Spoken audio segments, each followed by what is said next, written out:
Энэ эрүүгийн хэрэг маргаанд ороод явж байхад сони ач юм их таалдаг байхгүй.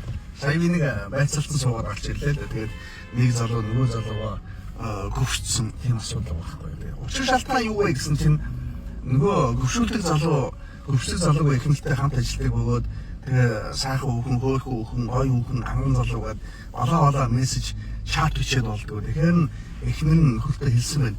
Энэ манай энэ нэг юм ингээд хамаа гэж хэлэнгүүт нөхөр нь ойл гэж хэлэхэд нөгөө залуутай очиж уулзсан байгаа байхгүй. Тэгээ уулзсан чи нөгөө залуу юу гэдэг сайхны өмнө халцбараа үүсгэх шиг те. Балаа юм яриад ангуут нь нөгөө залуу гөвшсөн байна. Нүрийн тагтаа ийдсэн байна.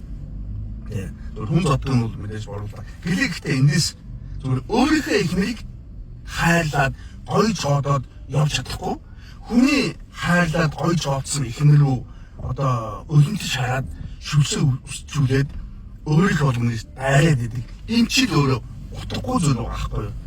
Тэгчээд нөхөрт нь гөвшүүлчээд одоо хохирлоо нааг зодлоо гэдэг. Гоншгон гэдэг бол уул нь бол одоо эргэн баймааргүй л зүр штэ. Мэдээж хүн зодсон буруу л да. Гэлээ гэхдээ л